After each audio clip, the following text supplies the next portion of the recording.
We must not be carried away with what's happening in the environment. The church is experiencing amazing grace in all dimensions. The effect of it is impact on society as a whole. How revival has impacted positively on nations of the world at various times. I bring one very major example, the South Korea story, 1948 to 1944.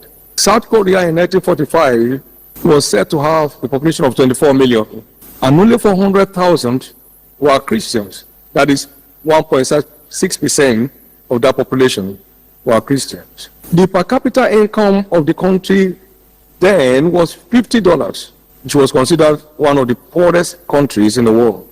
But just 40 years later, that is in 1985, South Korea had a population of 48 million.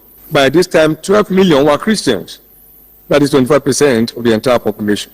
The per capita income of that country had gone up to $7,000, making South Korea the 13th on the list of industrialized nations of the world. Within a space of 40 years, there was tangible transformation in the socio-economic state of that nation. God has begun to replicate the same in Nigeria.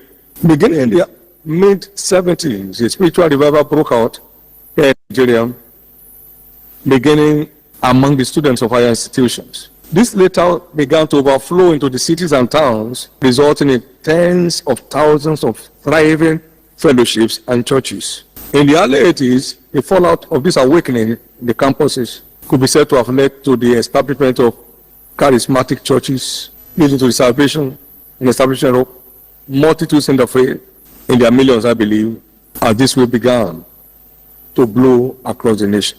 That has continued till date.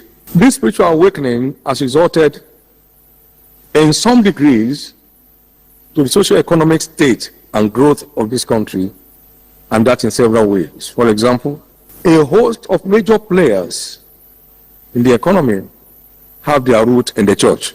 That was not the church we met. The church we met was a beggarly church that was contented with poverty and celebrated it in every way.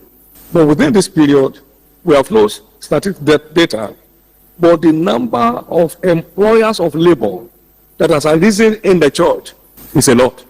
Great entrepreneurs have continued to multiply.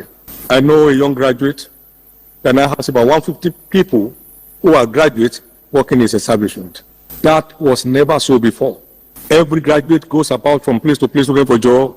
Now they are giving jobs out.